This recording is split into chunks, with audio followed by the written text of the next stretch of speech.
2天后如果我看不到10万，你就自己离开小婵，这辈子都别再回来找他。夏婵听得心里发紧。秦川，你知道你在说什么吗？信我这最后一次，就一次。夏婵愣住了，从没见过秦川这么坚定的眼神。秦川，记住你今天的话，2天后我会再来。张翠莲转身离开，家里气氛瞬间降到冰点。今天怎么下班那么早？公司聚餐，我不想参加。其实秦川知道夏婵不是不想去，而是没钱，也没脸带她去。爸爸，你不会和妈妈分开的，对吗？傻丫头，爸爸怎么可能会离开你们呢？永远不会。爸爸最好了，我最喜欢现在的爸爸了。晚上，夏婵正想着要不要离婚，电话突然响起。喂，小婵，刘老板答应借钱了，明天早上公司楼下咖啡厅见。真的吗？太好了，记得早点来。好，我知道了。同一时间，秦川也接到刘武的电话。秦大师，您真是神了，工地水泥稳得很，明天我把剩下的7万给您，9点天辉大厦楼下咖啡厅见。行，我去拿。夏婵把小蝶送到娘家后，赶到咖啡厅，王小燕早已等候多时。小婵，不是让你早点到吗？路上耽误了。刘老板来了吗？10分钟前就到了，我打电话叫他。两人进了咖啡厅。听说你想借钱，规矩知道吗？知道，借30万，1年利息10万。我丑话可说在前头，1年后还不上，麻烦可大了。保镖递上合同，夏婵咬牙签下。忘了说，利息10万，服务费5万，1年后你要还45万。怎么还有服务费？小叶没和我说过。他没说是他的事，现在告诉你也不迟。我不借了，把合同还我。你签了字，说不借就不借。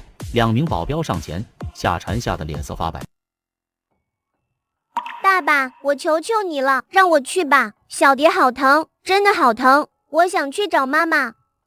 秦川抱着女儿跪在妻子的面前，他吞下毒药，泪水滑落，脑海中闪回这一生的罪孽：父亲早逝，自己堕落成赌徒，骗光家人钱财，害死妻女，最终无力赎罪。3年前，他曾被神秘老者救起，苦学奇术，身价1000亿归来，却终究没能挽回女儿的命运。此刻，他只想随妻女而去，用死亡偿还这一切。我真是个畜生，罢了，也只有死亡才能暂缓我的痛苦。希望来世我能接着偿还欠他们娘俩的债。然而，不知过了多久，秦川迷迷糊糊睁开眼，手里拎着酒，他发现自己还活着，面前站着一大一小2个女人。爸爸，我求求你别把我卖掉，我以后每天只吃1个馒头，我能洗衣服，我还能捡瓶子卖钱，我不想离开你和妈妈。小蝶跪在地上，绝望哀求。你要卖就把我卖了，你不要动我女儿，不然我就和你拼命。秦川愣住，意识到自己重生了。秦川眼眶通红，泪水滑落。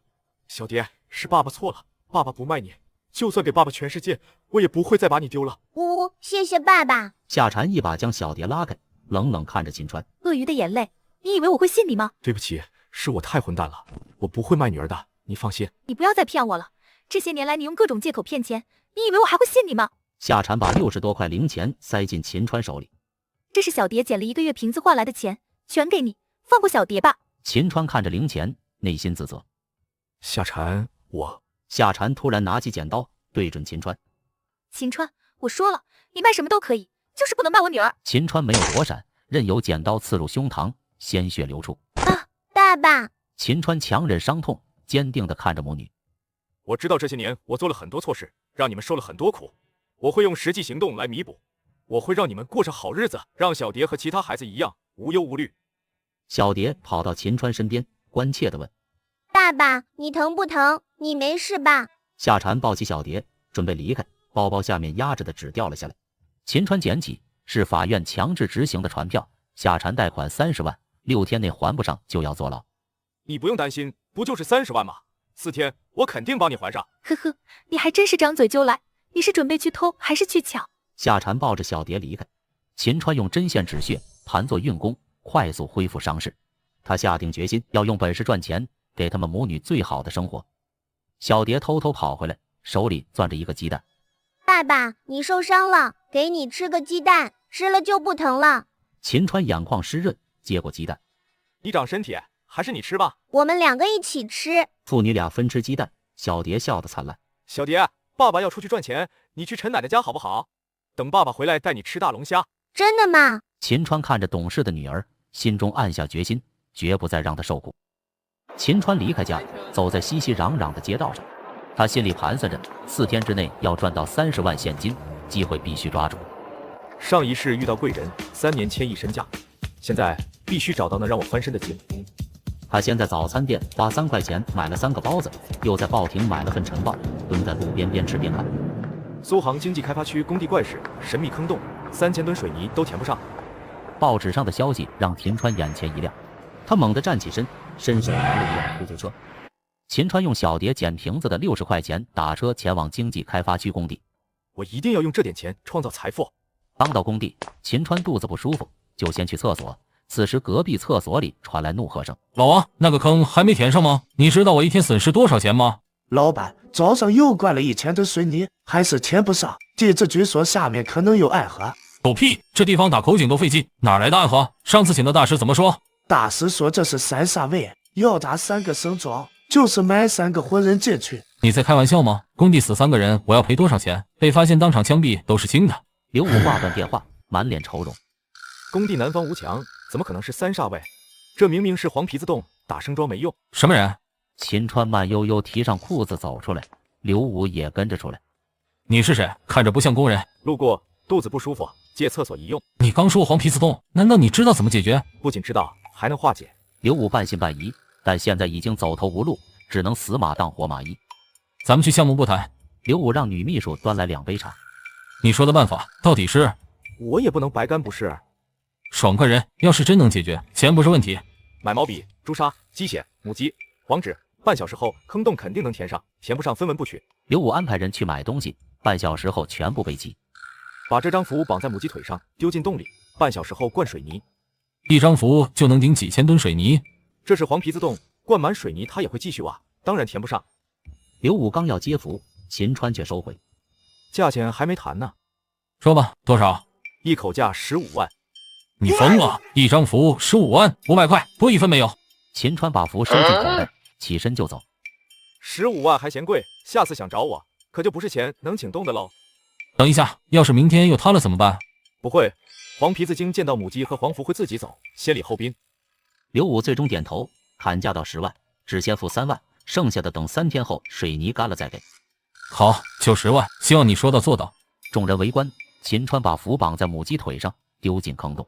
半小时后，坑洞突然有动静，几十只黄鼠狼钻出来，四散奔逃。我操，还真有！工人们目瞪口呆，纷纷称秦川为大师。刘老板，可以填了。让水泥车进来，灌1000吨。水泥车开进工地，开始灌水泥。老板，我看见水泥了，真的填上了。刘武对秦川刮目相看。大师贵姓？姓秦，单字一个川。秦大师，您果然厉害。小张，去车上拿3万现金给秦大师。女秘书提着3万现金走来，秦川接过钱，转身离开。如果夏蝉看到这笔钱，他应该会很高兴吧？秦川带着3万现金离开工地，心里充满希望，准备回家兑现承诺，给母女最好的生活。秦川回家第一件事就是要兑现和小蝶的承诺。小蝶早已在家门口托腮等候。爸爸，小蝶远远就看到了秦川，兴奋地跑了过去。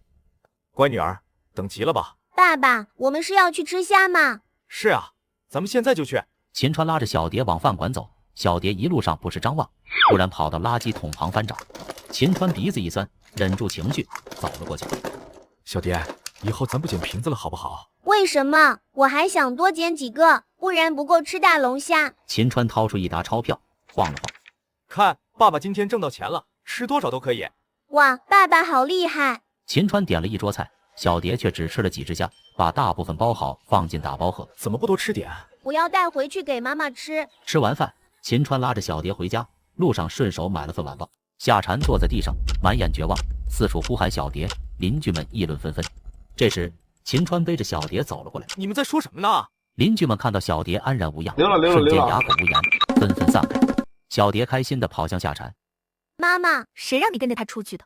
我不是说过让你在陈奶奶家吗？夏蝉愤怒地拍掉小蝶手里的打包盒，下人撒了一地。小蝶委屈地哭了。妈妈，你为什么打我？小蝶，对不起，是妈妈不好，没打疼你吧？妈妈，我不疼。一盘虾，小蝶只吃了几个，剩下的全都给你带回来了。我知道你怨我，有气冲我来，别对女儿发火。秦川，我真是对你失望透顶，口口声声说要帮我还贷款，转身就拿小蝶的钱去大吃大喝。我是花了小蝶的钱，但我已经挣回来了。妈妈，爸爸可有钱了，很多钱。这是我今天挣的3万块，吃虾花了100，4天后30万肯定能凑齐。秦川掏出那3沓100元大钞。你真的去偷去抢了？你知不知道这是犯法的？这里的每一分钱都是我凭真本事挣的，怎么可能是偷的抢的？真本事？我知道了，你又去赌了。你赌赢了一次，就算真本事了。你还会别的吗？不是，我是替别人看风水挣的。编，你就继续编吧，我不稀罕你的臭钱，只要你别打我女儿的主意，30万我会想办法凑齐。冰冻3尺非一日之寒，秦川不怪夏蝉的刻薄，毕竟这些年他亏欠他太多。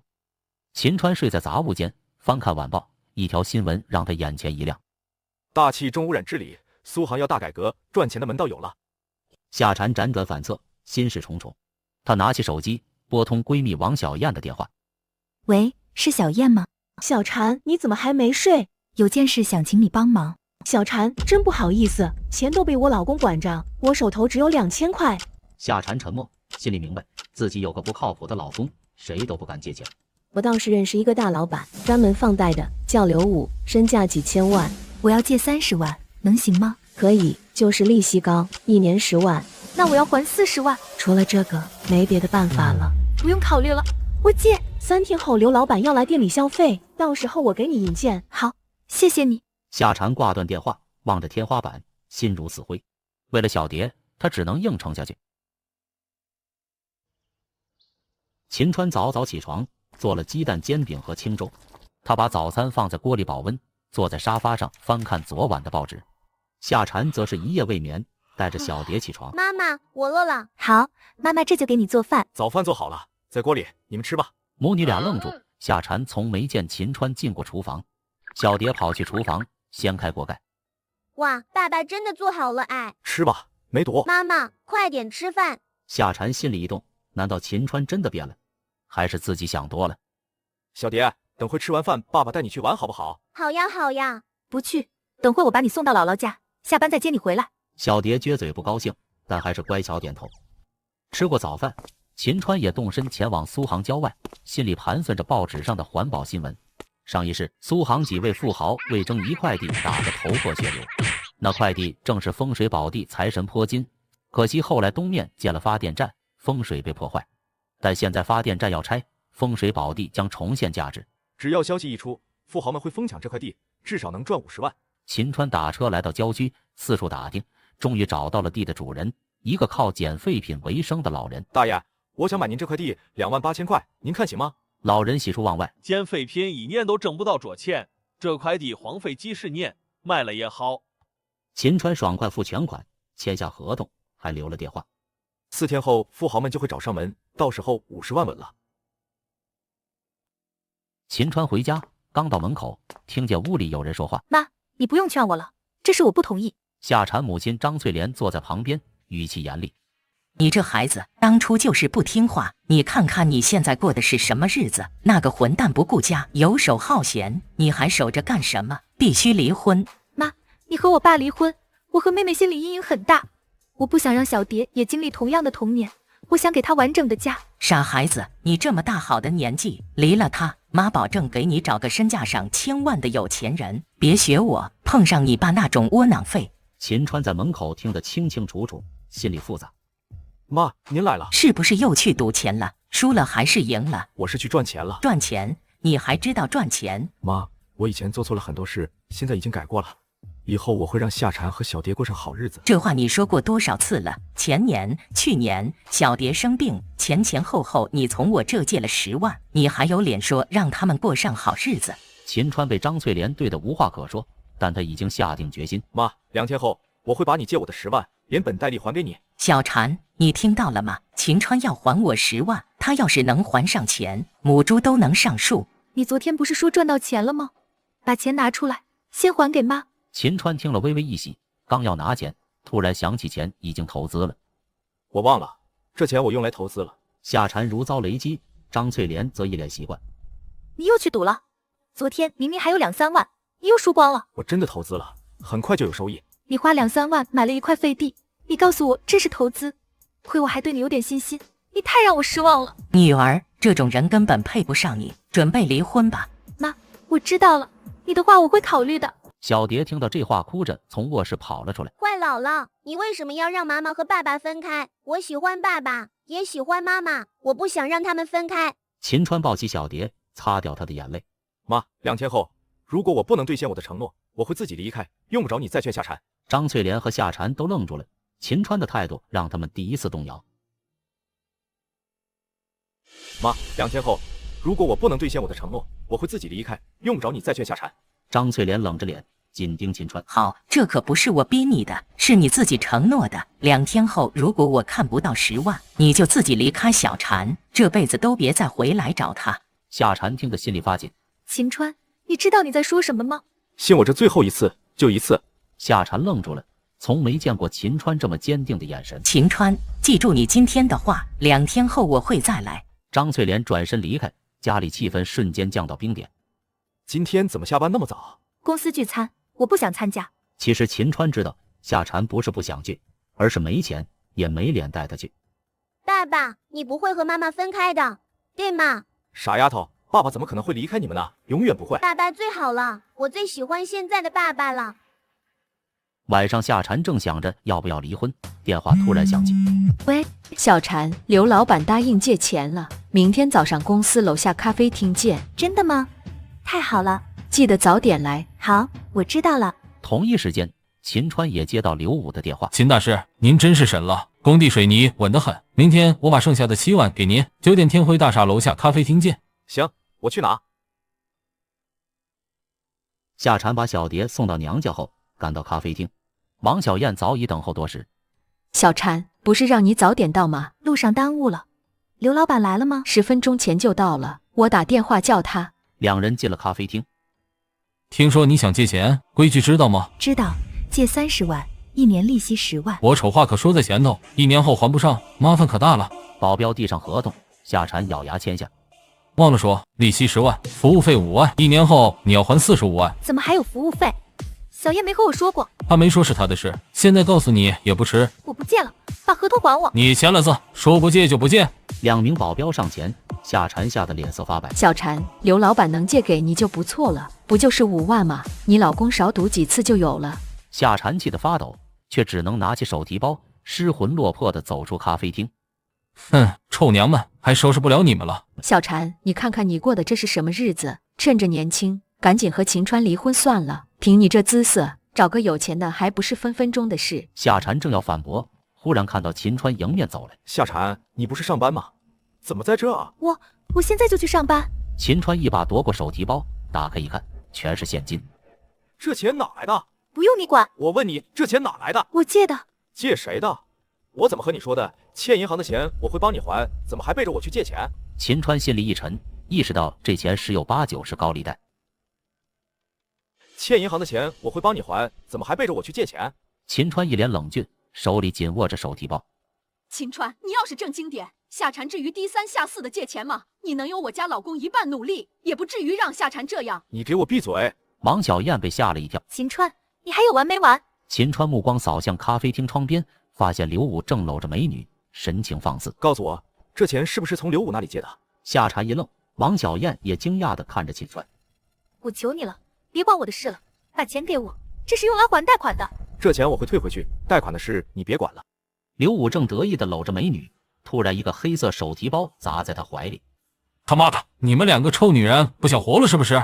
刘武抬头看到秦川站在面前，脸色瞬间变了。哪里来的狗东西，敢打扰我家老板，活腻了吗？刘老板，您别介意，这位是小蝉的老公，他没搞清楚状况。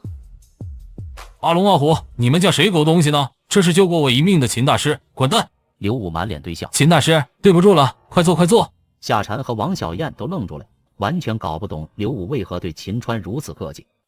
秦大师，钱我带来了，您点点。夏蝉看着桌上的钱，满脸不可置信。秦川，你也在借高利贷，这就是你说的承诺？弟妹别误会，之前是我欠秦大师的。刘老板，你怎么可能欠他钱？夏蝉捂住嘴巴，难以置信地看着秦川。我说过，这钱是我替别人看风水赚来的，这下你信了吧？夏蝉脑海里闪过无数念头，怀疑秦川是不是骗来的钱。刘老板，我老婆从你这借了30万是吧？是的，要是知道是秦大师的老婆，利息和服务费我肯定不会收。夏蝉听得目瞪口呆。刘老板的好意我心领了，把合同给我吧。秦川，3天就要还贷款了，如果凑不到钱会很麻烦。我说了30万，我会1分不差给你，以后不要再想着问任何人借钱，我不允许。刘武递上合同，秦川收起合同。刘老板，我还有事，就不多待了。好，秦大师慢走。秦川拉着夏蝉走出咖啡厅，王小燕彻底傻眼。老板，这小子到底什么人？合同都签了，怎么能还给他？你懂个屁！得罪谁都不能得罪会阴阳秘术的人。保镖们听完，齐齐打了个冷战。夏蝉挣脱秦川的手，满脸埋怨：秦川，不要利息的30万上哪找去？你真的能在1-2天内凑到这个钱吗？别忘了，你昨天怎么和我妈承诺的。秦川没有多解释，拿出7万现金递给夏蝉。这7万你先拿着，你们娘俩买点衣服，不要舍不得花。夏蝉愣住了，6年来第一次从秦川手里拿到钱。你确定把这钱都给我？你是我老婆，我不给你钱，难道让其他男人给吗？秦川转身打车离开，夏蝉站在原地，久久没回过神。秦川抵达东郊，见到黄胜利等人。老先生，是你给我打的电话。秦先生，我想以3万的价格买下你的地，你看如何？老先生，你也不是诚心要买，我可不缺这2000差价。100万，少一个字不卖。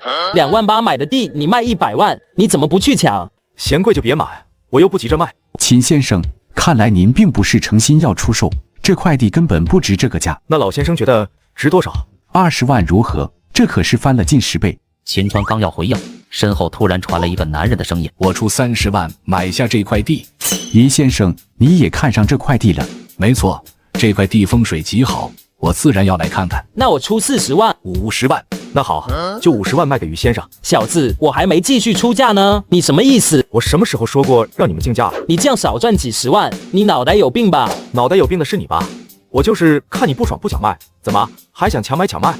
好了，腾飞，既然秦先生不想卖，咱们也别强求了。下次别让我碰到你。于洪泰看着秦川，眼里多了几分欣赏。我叫于洪泰，先生贵姓？姓秦。秦先生，你这一手让我挺意外的，你完全可以多赚几十万，为什么直接卖给我？刚才那小子出言不逊，我还没穷到为了几十万忍气吞声。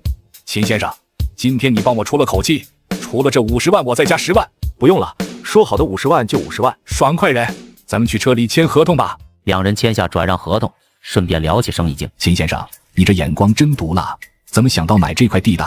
前几天看了环保新闻，我猜这的发电站肯定要拆，就提前买了。佩服，秦先生，你这个朋友我交了，有机会一起做，合作愉快。这次多亏了你，我父亲一直想给爷爷找个好墓地，这一下总算如愿了。客气了。于洪泰手机响起，他接起电话。陈秘书，怎么了？董事长，今晚天辉大厦要竞拍，您还参加吗？不参加了，天辉大厦亏损2年，买了也赚不了钱。天辉大厦要卖？是啊，主打高端奢侈品，现在不景气，谁接手都难。其实可以试试，现在亏损是因为定位错了，如果换个思路，1年就能回本。1年回本？怎么做啊？以往只做上层社会的生意，市场太窄，如果面向大众，做低端市场的高端体验，潜力很大。道理我懂，可低端市场怎么做高端？秦川笑而不语，心里暗自盘算。如果天辉大厦在我手里，肯定不会亏损，甚至能很快盈利。可惜我没那么多资金。于洪泰沉思片刻，突然笑了。秦先生，如果我买下天辉大厦，让你当执行董事，你能保证回本吗？秦川和于洪泰对视，气氛微妙。于先生，这玩笑可开不得。我可不随便开玩笑，一个天辉大厦对我来说不算什么，亏了也就几千万，毛毛雨。听此，秦川陷入了沉思，心里暗自权衡。我们才第一次见面，你就给我这么大的职位，不怕我纸上谈兵？刘备得孔明才1天就敢把军权交出去，我与秦先生区区一个执行董事还不敢送。再说了，执行董事1年净工资才200万，我开几瓶酒都不止。这话说的也太凡尔赛了吧？怎么样，敢拼吗？可以，不过我只负责运营，其他的不多问。没问题，运营搞好能赚钱就行。我现在就去竞拍现场，最多2天你就去天辉大厦上任。希望我这是慧眼识珠。那是自然。爸爸，你回来啦！老婆，今天怎么下班那么早？天辉大厦今晚竞拍，全体员工放假1天，估计要换老板了。这么快？哎，恐怕我要失业了。失业？为什么？每次换老板都会裁员，我本来就是走后门进去的，这次肯定被裁。没事，就算是失业也有老公养你。这里是50万，30万还贷款，10万给妈。明天早上我去取出来。真的假的？你别告诉我是卖地赚来的。是的，要是老婆你不信的话，我们可以现在去取。你真的变了。爸爸，咱们有钱了，我是不是可以天天吃大龙虾了？等爸爸再赚到钱，就把龙虾店买下来，天天吃大龙虾，好不好？爸爸太好了，爸爸是世界上最好的爸爸。小蝶、老婆，你们放心，我一定会让你们过上好日子的。家三口刚吃完早饭，夏蝉便接到了母亲电话。秦川，妈和妹妹等会要来，你去把钱取出来吧。我这就去。秦川刚一离开，门外一辆豪车停下，三人走向秦川家。张翠莲一边走一边嘱咐夏言：小言，待会到家你可要好好做你姐的思想工作，今天无论如何都要让她跟秦川离婚。妈，你放心，我就这一个姐，不能让她毁在那个废物身上。妈，你说我姐怎么那么糊涂？这几年好时光都浪费在秦川身上了。还是小言眼光好，像李浩你家境好，工作稳定，小言跟着你我放心。妈过奖了，我还得努力，争取早日当总经理。你年轻，路还长着呢。三人走到门口，夏蝉上前迎接。妈，小言，你们怎么来那么快？姐，这可是关乎你的人生大事，怎么能不快？秦川呢？去取钱了，很快回来。10万块他凑齐了。张翠莲满脸不可置信。妈，什么10万块凑齐了？几天前我和秦川打赌，如果他还不上10万块就自己离开，没想到他真的凑齐了。张翠莲一脸失望，原本想靠这事让秦川主动离婚，结果钱真凑齐了。这有什么？凑齐就凑齐呗，和离婚有什么关系？本来就是欠你的钱。没错，婚该离还是要离。夏蝉听着母亲和妹妹的对话，脸色不悦。妈，小言，能别提离婚的事了吗？小蝉，这几天秦川给你灌了什么迷魂汤？你什么情况？妈，秦川这段时间真的变了不少，也能挣钱了。我不想离婚。你看人不能只看眼前，他现在能挣钱，难道以后也能？你还打算过一天算一天？姐，你别再执迷不悟了。妈给你找的那个人有几百万资产呢，离了秦川你还能嫁得更好。听完这话，夏蝉沉默了下去，内心挣扎不已。一边是秦川和小蝶，一边是母亲和妹妹的压力。姐，这次天汇大厦换老板，估计会裁员。你要是被辞退，再想找好工作可就难了。三人轮番劝说，夏蝉无力反驳。小蝶，怎么了？谁欺负你了？爸爸、姥姥和小姨一直让妈妈离开你，我不想让你走。傻丫头，爸爸说过，谁也不能把我们分开。放心，妈妈不会和我离婚的。爸爸，快进去吧，我怕再晚一点，妈妈就同意了。走，咱们回家。看到张翠莲、夏言和李浩还在劝说夏蝉。老婆，家里来客人了，怎么也没倒杯水。听着秦川的话，夏蝉顿时喜出望外，连忙起身走进厨房。秦川，看来你还挺信守承诺的。妈，这里有15万，10万还你，5万算利息。瞎猫碰上死耗子，赚了点小钱，气质都不一样了。妈，之前说好钱还了，你别再干涉我和小蝉的婚姻。我可没说过这话，这钱本来就是你该还的。那你到底想怎么样？你和夏蝉离婚，必须离。那我就直说了，不可能。你凭什么黏着我姐不放？你没车没房没钱，连份正经工作都没有，就是3无产品。你看看人家李浩，人事部副经理，月薪5、6万，你连人家一个手指头都比不上。妈过奖了，其实也没什么，只要正经做事总能出头，不像有些人歪门邪道挣点小钱就忘了自己是谁。秦川面对三人的围攻，依旧是淡定自若。李浩却没意识到，眼前的姐夫很快就会成为他的老板。李浩，你先闭嘴，今天这是家事，你别掺和。秦川，你让我闭嘴？你知不知道夏蝉的工作都是我找的？夏蝉的工作是我让你帮他找的吗？他欠你人情，不是我欠你。李浩被秦川那突如其来的气场镇住，一时竟说不出话。妈，你们别说了，我知道你们嫌弃秦川没房没车没工作，但他现在已经在改变了，也不会一直待在家里。秦川，这几天你的改变我都看在眼里，但我希望你能出去找份正经工作，毕竟给人看风水卖地，虽然来钱快，但不是正经营生。好，你答应了？好，秦川，你要是真能找着工作，我也不逼你们离婚了。但是什么？不能送外卖，不能当保安，更不能进工厂，月薪不能低于1万，必须体面，这样才配得上小蝉。妈，秦川都答应了找工作，你还那么多要求？他没什么学历，能找到一份工作先干着就不错了。我觉得外卖员就挺好。听着自家这傻老婆的话，秦川暗暗无语。这傻老婆真把他想那么差吗？傻妮子，你就向着他吧，有你后悔的时候，到时候你就算来求嘛，妈也不管你了。张翠莲气呼呼的刚要起身，秦川却突然开口：妈，照你说的，那我直接去当董事长，岂不是更轻松？就你还董事长？你这辈子、下辈子、下辈子都够呛，还真敢开口。秦川，你少说2句吧。别以为妈现在不逼你们离婚就算完了，我会定期考察。秦川要是让我不满意，我不会善罢甘休。知道了妈，快回去吧，我会监督秦川找工作的。张翠莲瞪了秦川一眼，带着夏言和李浩一起离开。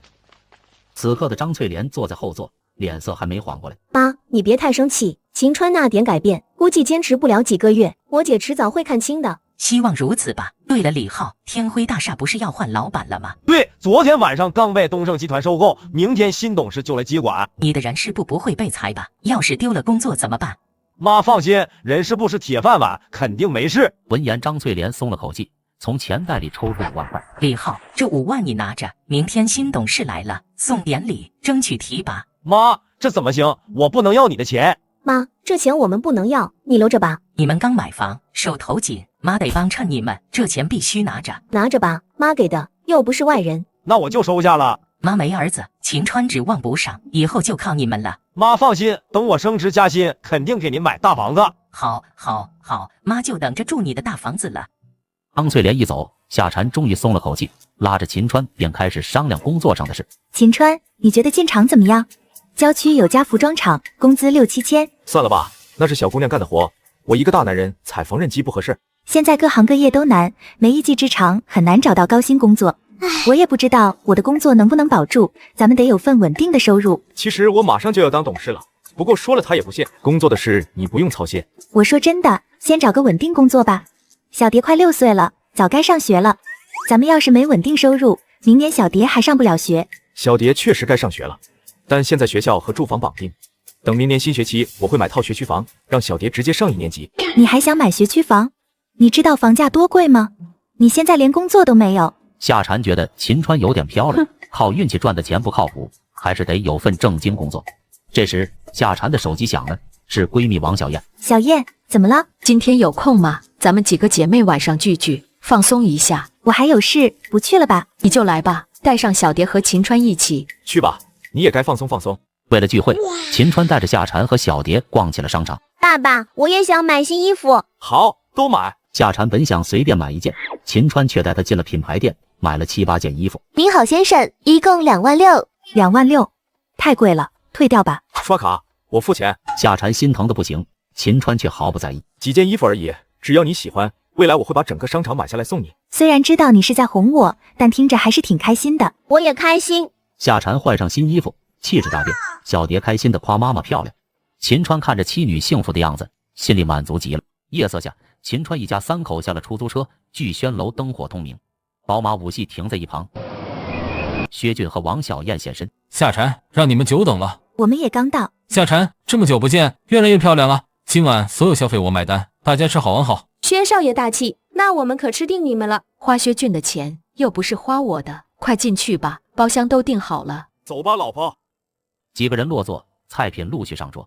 小蝶眼睛亮晶晶地盯着澳洲大龙虾。妈妈，我要吃龙虾，那个好大啊！小蝶喜欢吃龙虾，以后想吃什么，告诉叔叔，叔叔带你去。听着此话，夏蝉脸色瞬间沉下去，连忙转头看向秦川，担心秦川不高兴。不用了，我喜欢吃什么，我爸爸会带我去。小蝶真懂事，夏蝉教得好啊。秦川，我听说夏蝉最近缺钱，还想找刘武借高利贷。你作为老公，不能什么事都让女人来做。夏蝉脸色铁青，王小燕也急了。薛俊，你瞎说什么？小蝉，你缺钱怎么不和我们说？刘武那人不靠谱。薛先生，你是不是漏了什么？刘武见了我都毕恭毕敬，钱根本没借。对，没借高利贷，别误会。早知道就不该来。没事，来都来了，让薛俊继续表现吧。夏蝉被秦川突然握手，心里一阵复杂。秦川，你现在还在不务正业吗？小蝶都这么大了，得找份工作养家。秦川已经准备找工作了，今天我们还聊了这事。巧了，我公司缺人，只要我一句话，秦川肯定能应聘。你在哪上班？东盛集团，世界500强，我和于洪泰关系不错。薛少爷认识于洪泰，天辉集团都被收购了，我们怕被裁员，薛少爷可要帮我们说说情。薛俊被夸得飘飘然，王小燕也很自豪。薛俊，秦川最近找工作，你顺便安排一下吧，都是自己人。公司缺个发传单的，不过秦川学历低，黑历史多，不能给我惹麻烦。秦川不适合去东盛集团。对，薛少爷先帮我们安排就行了。既然薛先生认识于洪泰，不妨现在就打电话，让他裁员时手下留情。饭桌气氛瞬间安静。用不着你提醒，都这么晚了，打扰人家不合适。秦川，你什么意思？不相信我老公认识于洪泰？众人目光投向秦川，夏蝉拽了拽秦川，低声劝他别说了。秦川，你别说了。并不是不相信薛先生，裁员关乎企业发展。你们常年服务富豪，如果天辉大厦以后重新定位客户群体，还能一如既往的服务吗？众人愣住，王小燕立刻反驳：天辉大厦怎么会改变对客户群体的定位？你懂什么？别乱说。秦川，你不懂天辉大厦，不要乱说。薛俊突然拍手，语气讽刺：啧啧，真没想到，一直吃喝嫖赌的秦川还能指点江山，今天真让我大开眼界。薛少爷对我的见解有意见。你不懂商业就别乱说，天辉大厦不会变，现在我就能打电话把裁员的事搞定。那你打吧，我拭目以待。夏蝉和王小燕惊讶，姐妹们窃窃私语，觉得秦川是在自取其辱。你让我打我就打，要是我搞定了，你敢对瓶吹5瓶伏特加吗？你要是没办成，这5瓶你喝，敢不敢？好，你够狠。薛俊拿出手机拨号前还想让秦川后悔，别废话，打吧。众人屏息，薛俊拨通电话，电话响了几声被挂断。看来今天老天不让你喝，于洪泰可能在开会。既然要赌，不能半途而废，要不我来打。全场一静，随即爆发出一阵哄笑。你别搞笑了，你会认识于洪泰？小常，你老公认识于洪泰，你怎么不早说？你吹牛别带上我，行不行？秦川不理会，直接拨通电话。喂，秦先生吗？众人愣住，小姐妹惊呼，薛俊和王小燕下巴都快掉到了地上。夏蝉满脸错愕：于先生，天辉大厦收购顺利吗？很顺利，28亿拿下了，不包括奢侈品。如果改变客户定位，那些奢侈品就用不上了。对，明天来东盛集团详谈。行。对了，有个叫薛俊的人说认识你，有建议想提。薛俊，没这好人啊！秦先生，你是不是被骗了？全场鸦雀无声，所有人盯着薛俊。不是骗子，是你公司的人，你和他聊聊吧。薛俊脸色煞白，只能硬着头皮接过手机。于总，我是薛俊，前年年会您给我发过奖。你有什么话说？我建议收购后先别裁员。你是总公司的还是子公司的？我是子公司的新晋主管。你一个子公司主管管得挺宽，裁员不是你说了算，好上你的班，别多管闲事。于总，您教训的是，我错了。把电话给秦先生。薛俊赶紧把手机递回秦川。于先生，没别的事，明天见。好，我等你。电话挂断，众人还没回过神，夏蝉死死盯着秦川。你认识于洪泰，还要见面？是啊，于先生人挺不错的。薛俊脸色涨红，王小燕气得咬牙切齿。秦兄弟，真没想到你真认识于总，是我肤浅了，我自罚3杯。红酒没进，赌注不是他们吗？薛俊愣住，气氛骤然冰冷。愿赌服输，薛俊，你要是个男人就喝了，不喝我也不逼你。薛俊拳头紧握，半晌后拿起一瓶伏特加。薛俊，你疯了吗？秦川都说了不用喝。闭嘴！薛俊对瓶吹，一瓶见底，接着开第2瓶，脸色狰狞。行了，今天就当玩笑，没必要当真。薛俊第2瓶喝完，腹部灼烧，突然干呕，呕吐物喷了一桌。好恶心！薛俊喝得烂醉，小姐妹们纷纷上前拉住他。薛俊终于瘫坐在椅子上，脸色通红，神志不清，羞愤交加。薛先生，不过是个玩笑，你怎么还当真了？来，喝了这杯酒，你可不要记恨兄弟。薛俊咬牙切齿，拳头紧握，心里恨不得揍秦川，但现在连站起来都难。这杯酒我替他喝了。王小燕一饮而尽，秦川也微笑着喝下，始终保持和善笑容。夏蝉也被秦川的表现彻底震惊，心里暗自琢磨：秦川怎么突然变得这么沉稳？薛俊醉倒，聚餐也就此散场。夏蝉一路盯着秦川，心里满是疑惑。秦川，你老实说，刚刚电话那个人真的是于洪泰？怎么，你不信？声音是有点像，可你认识他太离谱了，你不会是故意整薛俊吧？我可没那么闲。夏蝉白了秦川一眼，心里觉得秦川最近很神秘，像换了个人。小蝶早早睡下，夏蝉却辗转难眠，担心明天的裁员。秦川则睡得香甜。第2天清晨6点，夏蝉匆匆起床，连早饭都顾不上吃，便直接赶往天辉大厦。小蝶，爸爸要去忙了，你去找陈奶奶，等爸爸回来给你买好吃的。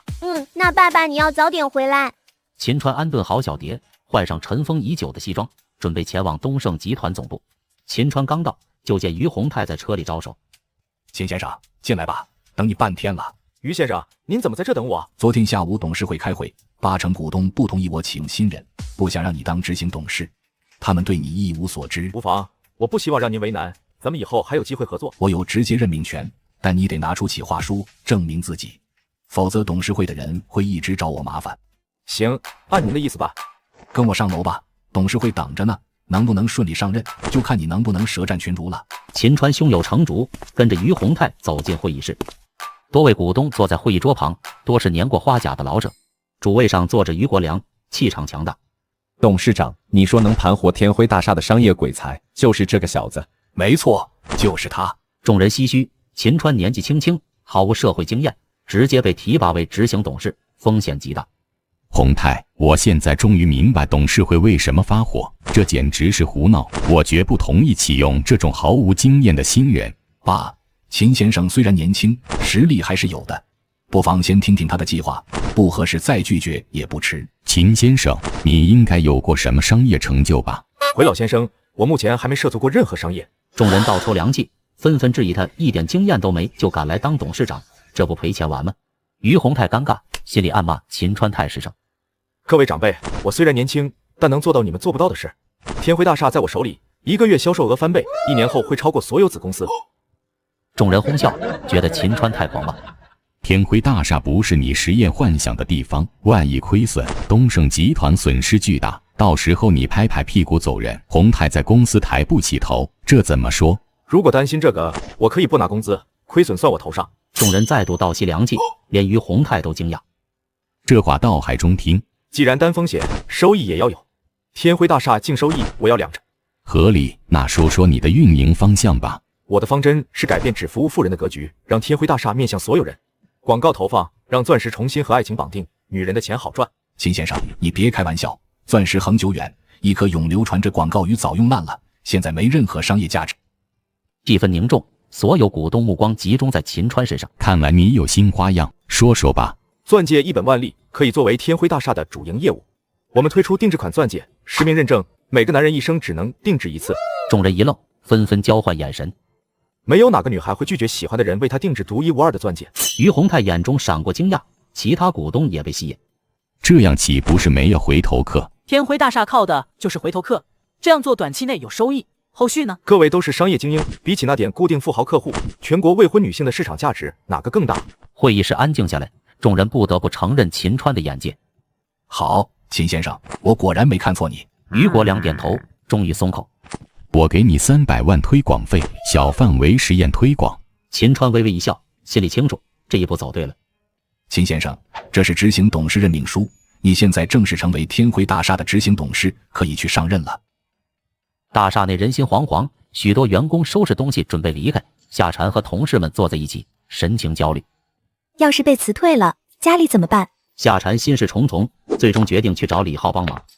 李浩坐在办公室，夏蝉满脸焦急。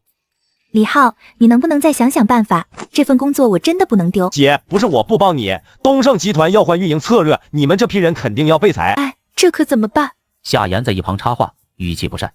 姐，秦川不是说要找工作吗？你还上什么班？在家带小蝶不好吗？秦川没什么经验，靠小聪明赚的那点钱还不够规划未来。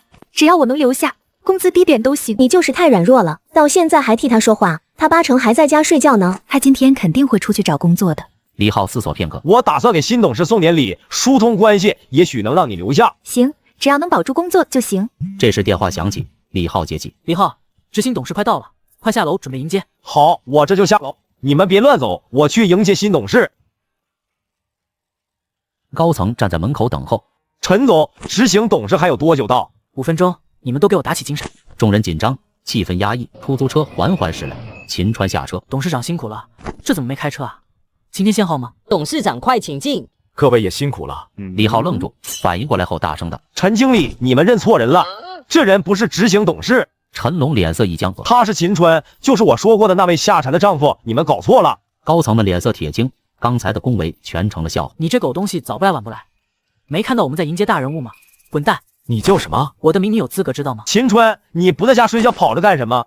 这位是陈龙，陈总经理。李浩，让他立刻消失。秦川，夏蝉在我办公室，你要找他等下午再来，我现在没工夫理你，自己找地方等着吧。谁说我是来找夏蝉的？我是来上班的。你上什么班？别惹事，赶快滚！高层们看着秦川，心里火冒三丈，不仅是因为刚才的卑躬屈膝，更多的是嫉妒。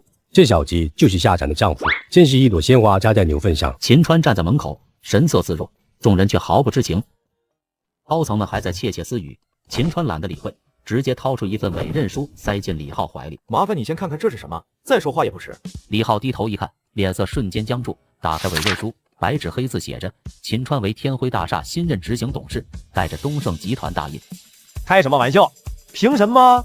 陈龙见状，凑过来看。秦先生，不，秦董事长，刚才都是误会，误会。陈龙点头哈腰，我还是喜欢你刚刚桀骜不驯的样子。陈龙吓得腿一软，差点跪下，其他高层也脸色通红。董事长，对不起，是我瞎了狗眼，我向您道歉。现在立刻通知所有高层，20分钟后开会。秦川头也不回地走进大厦，高层们面面相觑。李浩还没回过神。你不是说夏蝉的丈夫是废物吗？这叫废物？我真不知道啊，他怎么成了执行董事？李浩失魂落魄地回到办公室，怀疑自己是不是在做梦。夏蝉和夏言正坐着聊天，李浩推门进来。李浩，你干嘛？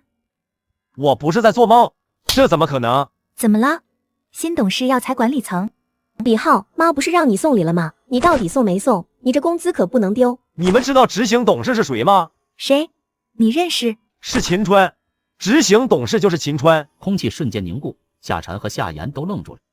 你说他和那个人同名？不是同名，就是夏蝉的丈夫秦川。你开什么玩笑？这怎么可能？对呀，执行董事怎么会是他？我也希望是我疯了，可我完了，刚才还让他滚。走，去董事长办公室看看。夏蝉也满脸震惊，跟着妹妹冲了出去。秦川刚坐下，一名身材高挑的女秘书走进来。董事长您好，我叫龚曼丽，于总安排我来做您的秘书。去把公司所有高层和员工名单拿来。好的，请稍等。龚曼丽扭身离开，秦川摇头自语：秘书这职位还是留给我老婆吧，这美女你还是自己享受吧。于洪泰。这时夏蝉和夏言推门而入，姐妹俩看到秦川站在落地窗前，瞬间愣住，满脸震撼。秦川，你怎么会是执行董事？这到底是怎么回事？瞧把你们激动的，不过是个小小的执行董事而已。我本来想等处理完事再告诉你，没想到你们自己来了。夏言满脸不敢置信，优越感瞬间崩塌。你到底是怎么做到的？这不可能！这龚曼丽抱着文件进来。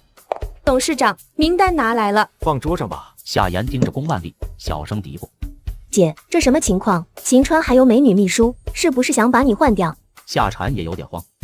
等一下，董事长还有什么吩咐？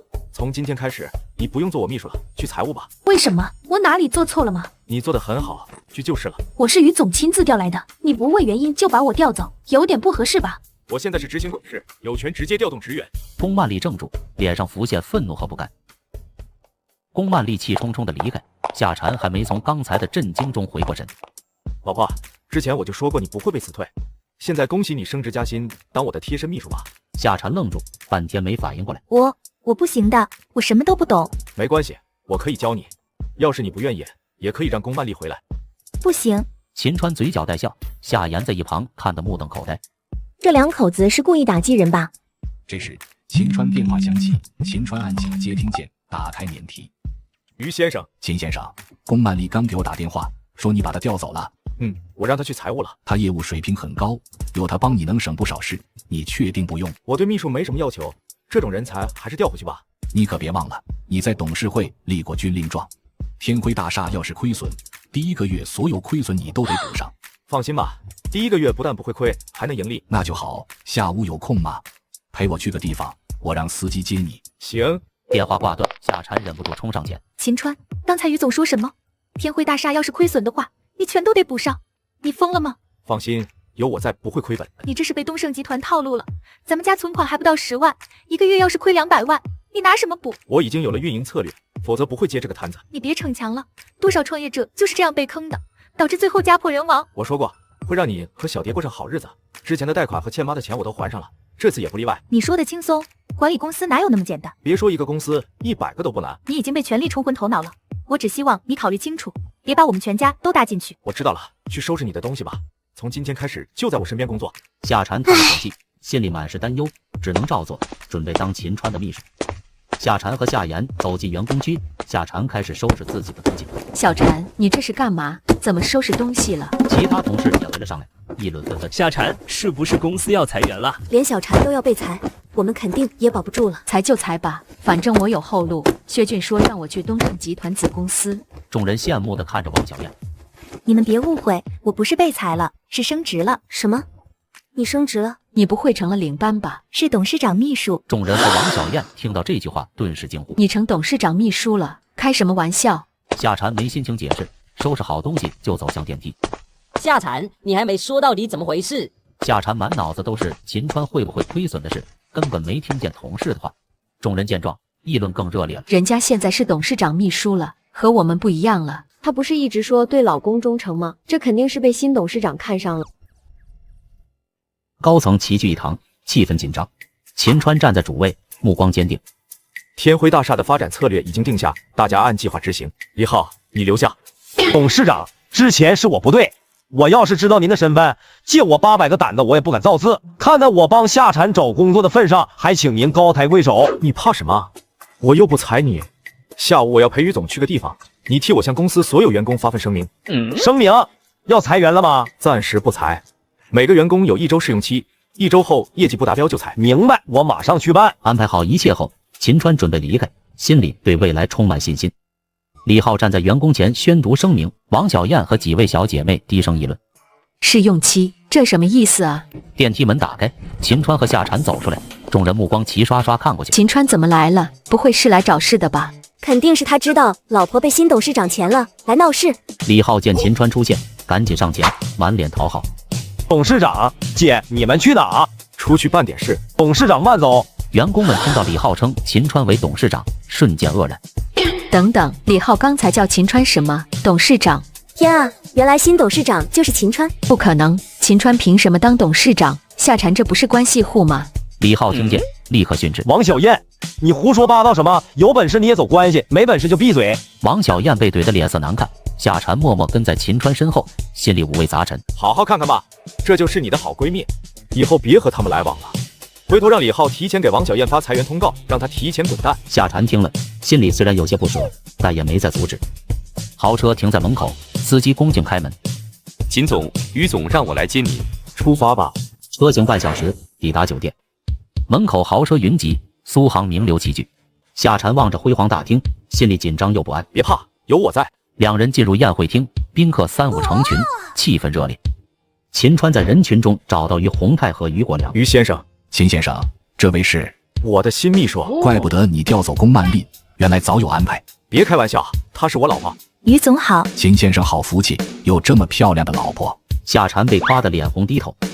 于先生，你叫我来是参加宴会吗？不仅仅是宴会，待会还有更重要的事。台上，一名中年男子上台发言：感谢大家参加宴会，我代表万运集团由衷感谢。万运？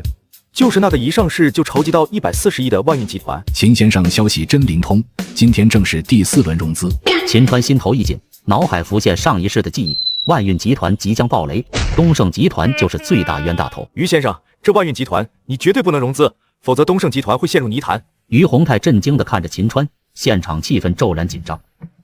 于洪泰听完秦川的警告，眉头微皱，神情复杂。秦先生，你在开什么玩笑？万运集团现在形势一片大好，参与融资，掌握股权，1年后收益能翻一番。现在是大好，但2天后就不一定了。为什么？秦川一时语塞。我要是把重生的事说出来，肯定被当成疯子。天狂有雨，人狂有祸。万运集团4轮融资140亿，太冒进了，肯定会出事。于国良走近，冷冷插话：秦先生，你刚当上天辉大厦董事长，不好好管公司，来这里掺和什么？爸，是我叫秦先生来的，他商业头脑比公司那群股东强多了，让他出谋划策，天辉大厦能否盈利还是未知数。秦先生，我知道你担心风控，但这次融资我必须做。为什么？这几年的投资生意连亏，董事会对我有意见，只能孤注一掷，借万运集团势头大赚一笔，扭转局面。理解，但我建议别融太多，收购20%股份刚刚好，赚了能翻倍，赔了也能及时止损。于洪泰犹豫，明显对秦川的建议不太认同。秦川，他们谈的是几10亿的生意，你别掺和了，万一亏了算到我们头上怎么办？秦川心里一动，自己现在还没盘活天辉大厦，于洪泰不会听自己的。于先生，于老爷子，我只是分析一下，仅供参考。这次融资我思考很久了，不需要参考，没魄力就不配继承我的商业帝国。秦先生，好意心领了，肯定不会赔。不会赔？2天后让你赔的裤衩子都不剩。哟，这不是于总吗？真巧。黄少爷也来了，看来黄家对万运集团很感兴趣。废话，今天这第4轮融资最大股东非我莫属。你加油，可别被人夺了去。秦先生，咱们走。黄腾飞拦住去路，目光落在秦川身上。咦，这位朋友有些面熟，我们见过吗？黄少爷贵人多忘事，你是那个卖地的，怎么一个卖地一个买地，还买出感情了？秦先生现在是天辉集团董事长，说话注意点。原来天辉大厦新董事就是他啊，于总还真敢啊！去年咱们签了对赌协议，你输我10个亿，今天想不想捞回来？于洪泰脸色一沉，气氛紧张。赌什么？天辉大厦没人敢接手，而你偏偏收购了，就赌天辉大厦如何？于洪泰看向秦川，秦川点头示意。黄少爷想赌多少？怎么赌？1个月内天辉大厦不亏损，我付10亿给东盛集团，哪怕亏1块钱，你们付我10亿。黄腾飞自信满满，觉得秦川根本不可能扭转天辉大厦的亏损局面。秦先生，你觉得呢？于先生，我已经立下军令状了，不盈利算我的。这场对赌你不用顾虑。于洪泰本来还在犹豫，但最终还是被秦川的话说服。秦川，你不是说不赌了吗？怎么又赌了？还10个亿？没事，相信我。好，10个亿不赚白不赚。老李，去准备2份对赌协议。黄少爷，这样赌没意思，不如改一下，只要我在1个月内有任何一天盈利，你需提前支付，且对赌金额翻倍20亿。就按秦先生说的办。协议很快打印出来，3人签字。协议生效后，天辉大厦账目要对我公开，别做手脚。那是自然。秦先生，钱不算什么，输了可丢我的脸，你可要努力啊。秦川微微一笑，心里明白，这份协议或许正是救东盛集团的关键。黄腾飞拿着刚签的对赌协议，笑得合不拢嘴。呵，1个月后10亿到账，何与总做生意，稳赚不赔啊！哈哈哈。黄腾飞嚣张离开，于洪泰脸色铁青，怒气难平。这狗东西，要是这次对赌赢了，看我怎么羞辱他。于先生，放心吧，这20亿咱们赢定了。哈哈，好，那我可等着你的好消息了。在万运集团第4轮融资中，于洪泰在父亲于国良的支持下豪掷100亿，成为最大赢家。宴会将近，夏蝉仍沉浸在震撼中。今天真让我见识到了什么叫有钱人，几亿、几十亿、上百亿，在他们嘴里竟脱口而出。这算什么？等着吧，很快你也能体验到100亿、1000亿、万亿的感觉。得了吧，你还是先把天辉大厦运营好吧。你跟人家对赌10个亿，我这几天能睡着都怪了。怎么不相信我？别说上千亿了，你能让我卡里有几10万，我就烧高香了。晚上9点，宴会结束，于洪泰安排司机送秦川和夏蝉回家。小蝶坐在门口，望眼欲穿。爸爸妈妈，你们怎么这么晚才回来啊？我还以为你们不要我了。对不起，今天事情太多了，爸爸向你道歉。以后不能这样了，咱们俩每天忙，小蝶没人照顾可不行。我看不如给小蝶报几个兴趣班，让她学点东西。也行，现在有点存款，这样我们也省心。那明天你别上班了，带小蝶去选兴趣班。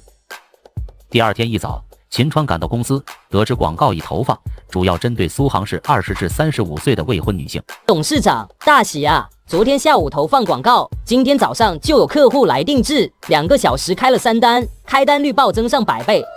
这么快？是啊，客户都很舍得花钱，比服务富豪还简单。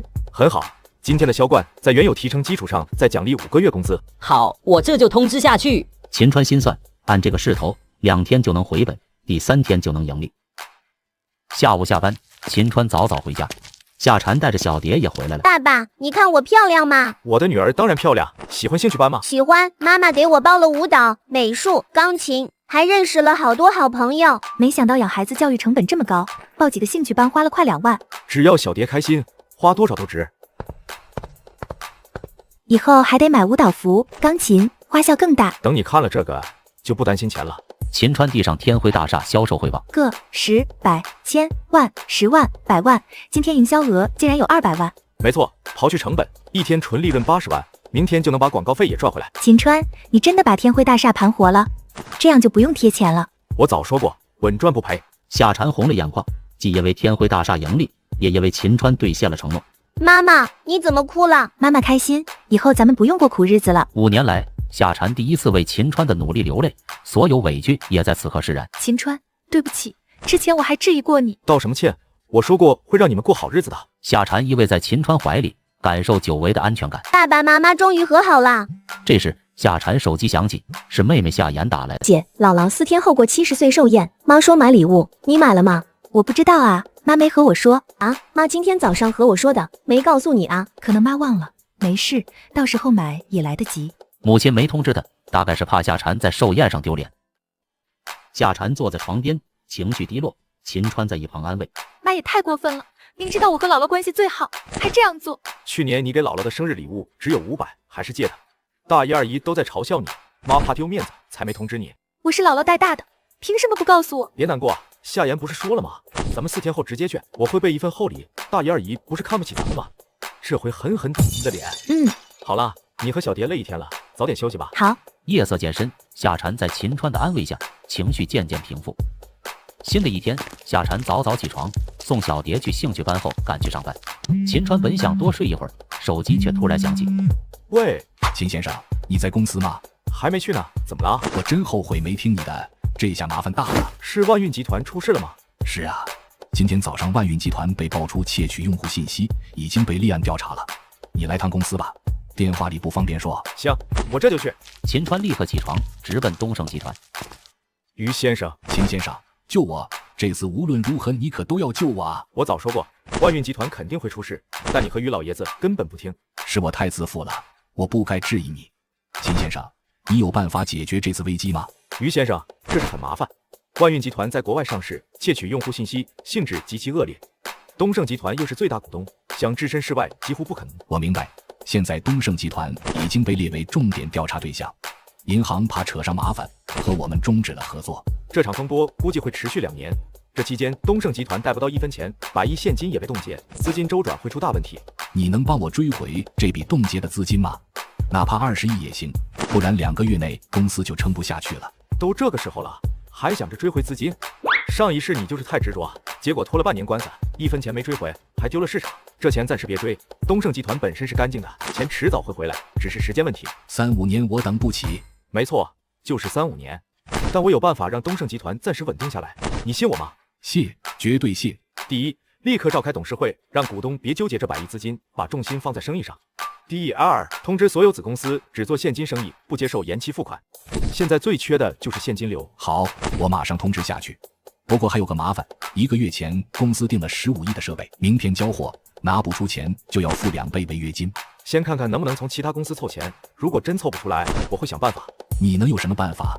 天辉大厦就算盈利也得等1个月。只要天辉大厦明天盈利，对赌协议生效，钱就有了。放心，车到山前必有路。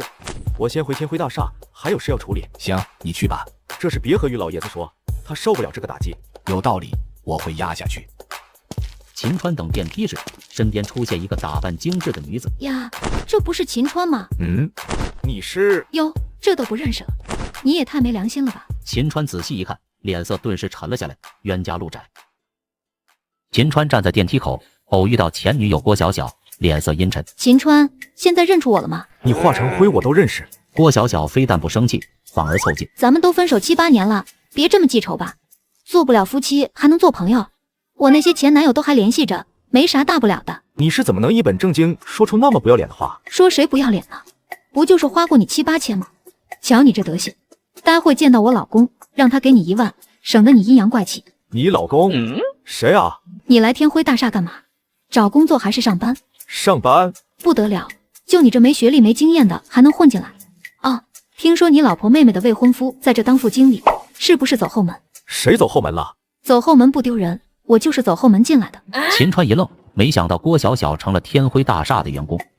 我没听说最近招人，谁给你开的后门？我老公叫陈龙，是这里的总经理，你在哪个部门都归他管。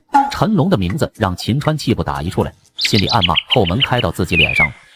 郭小小走进电梯，秦川不愿同乘，转身进另一部电梯。李浩，立刻来我办公室，有事问你。是，我这就去。我问你，天辉大厦有几个挂名不干活的员工？董事长，这是真不赖我，都是上面让我做的，不同意的话就全得罪了。少废话，有几个？谁让你做的？一共6个，4个是总经理陈龙的人，2个是人力资源经理刘凯的。刚刚陈龙还让我把他老婆也挂上，好吗？6个人什么都不干，每月8000工资，挺舒服啊。其实这种事很多公司都有，咱们还算少的。别跟我说这些，其他公司我管不着，在我的公司绝对不行。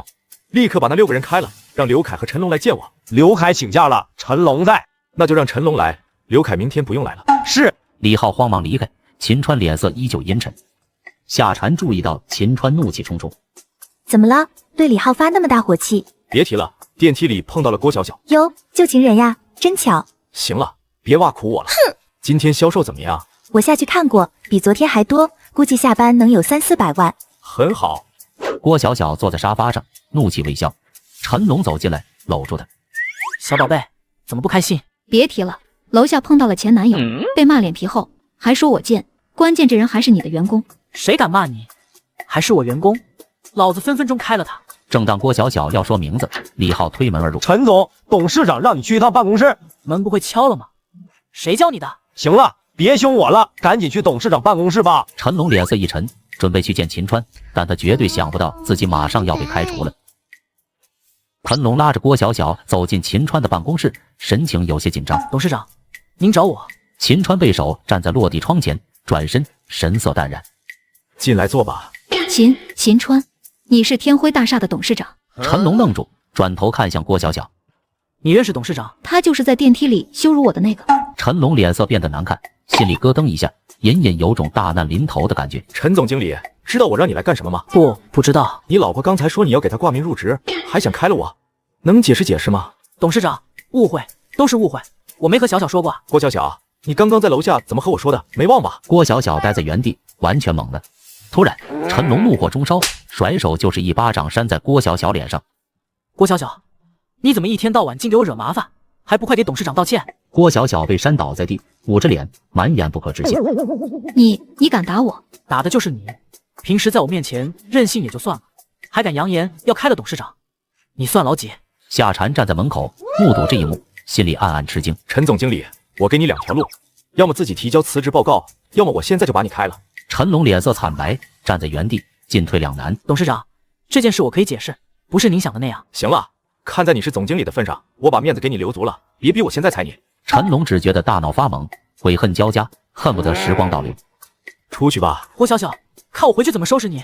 郭小小被陈龙的眼神吓到，赶紧爬起来，语气软了下来。秦川，之前是我不对，我给你道歉了，你大人不计小人过。秦川看都不看他一眼，满脸厌恶。夏蝉，走吧，去楼下看看。好。郭小小见秦川根本不理他，立刻撒泼。秦川，你怎么这么小肚鸡肠？你还是不是个男人？得罪你的是我，又不是我老公。秦川突然停下脚步，把李浩喊过来，立刻去办理陈龙的离职手续。记住，是天辉大厦裁了他，不是他辞职的，懂吗？明白。陈龙怨毒地盯着郭小小，心里恨极了。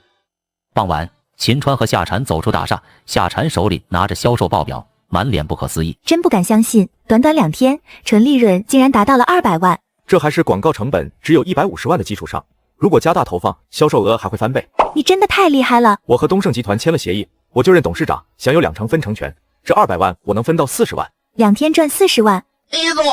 还记得我说的吗？我们会买房买车，让小蝶上最好的学校，过最幸福的生活。夏蝉感动地捂住嘴，眼里泛着泪光。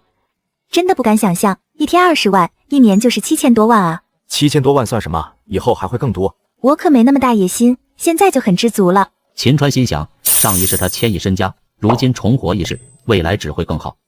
回到家，秦川一家吃着晚饭，充实而又幸福的一天在小蝶的欢声笑语中结束。第二天一早，秦川收到于洪泰的短信，通知所有东盛集团子公司董事长前往总部开会。秦川心里清楚，这正是东盛集团资金链紧张，要收拢资金应对那15亿订单的违约金。会议已经开始，秦川还堵在路上。于洪泰坐在主位，父亲于国良在旁，多位股东和子公司总裁齐聚一堂，气氛压抑。各位，这次集团财务遇到麻烦，希望大家能收拢资金，帮东盛集团度过危机。股东们面面相觑，神情无奈。王鹤作为最大股东，率先开口。董事长，财务已经收拢过资金了，除了刚接手的天辉大厦没参与，其他子公司都把家底拿出来了，可只凑了8500万，距离15亿还差太远。怎么可能？那么多子公司加起来才这么点。之前融资万运集团时已经凑过一次钱了，现在又让凑，大家都没余粮了。于洪泰哑口无言，于国良脸色铁青，缓缓起身。这是责任在我。融资万运集团时，有人极力阻止过我，可我太自负，没听意见。老董事长，是谁阻止过你？这人眼界真高。不提了，咱们一起共过事。我厚着脸皮恳请诸位再拉东盛集团一把。众人神色凝重，心里却各自打算。各位，我想借15亿，平摊每人1亿，这钱对你们来说不算多吧？众人愣住，竟没人愿意站出来。我因为喜欢投资，这些年亏了不少，实在拿不出1个亿，但我不可能一点不拿，我出500万，其他股东纷纷找借口，有说钱在银行里才取不出，有说家里有急事，最后凑了不到2000万。于洪泰气得脸色发青，于国良更是气到喷出一口鲜血。爸，你们这群家伙，东盛集团哪里对不起你们了？现在遇到事情，一个个净想着推脱，你们对得起公司吗？众人低头不语，没人回应。老董事长，我不是不想帮，是真没有钱。这些年公司亏损，我们也投资了其他产业，钱都花出去了。要不把天辉大厦卖了吧，反正留着也是亏。王鹤立刻附和。对呀，天辉大厦现在便宜出售，30亿绝对能卖掉。于洪泰脸色更难看。今天卖天辉大厦，明天是不是要卖其他子公司？王董事，你可真会出馊主意。我这也是为了公司好。卖，立刻卖！就在这时，秦川快步走进会议室。抱歉，路上堵车，来晚了。众人看向秦川，觉得他可怜，刚当董事长就要被撸下。刚进门就听你们要卖天辉大厦，怎么回事？秦先生，对不住了，15亿拿不出来，只能卖天辉大厦。我昨天就说过，让公司都凑一凑，实在凑不出，我会解决。你口气不小，才管理几天就敢说解决15亿？你出的主意让我们凑钱，我看你这董事长也别当了。天辉大厦立刻拍卖。众人议论纷纷，秦川一脸懵，终于明白这些人有多无情。天辉大厦我会重新出售，你可以来总部做总监。抱歉，秦先生，之前没听你的劝，是我的失误。你有大才，是公司没给你机会。众人震惊，原来劝阻于国良的人竟是秦川。于老先生，您保重身体。不就是15亿吗？我立刻能拿出来，帮公司度过危机。秦先生，你能拿出15亿？怎么拿？你忘了和黄腾飞的对赌协议了吗？那不是白送的20亿吗？秦川拿出协议递给于洪泰，于国良惊诧，气都消了不少。什么对赌协议？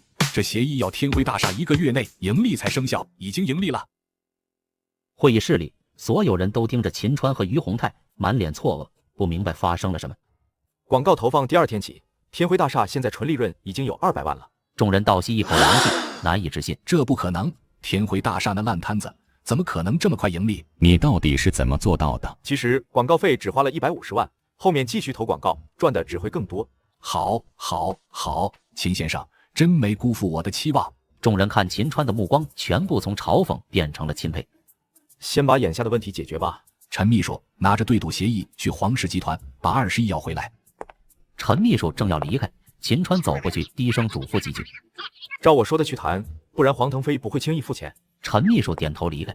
于洪泰眼神感激：“秦先生，您救了我，也救了东盛集团。”客气了。黄腾飞和黄胜礼正得意地谈论东盛集团的困境。东盛集团快撑不住了，等他们卖子公司，我们就能趁机收购。几十年了，也是时候该我们翻身了。前台敲门，通知陈静静来访。他来干什么？陈静静带着合同和账单进门。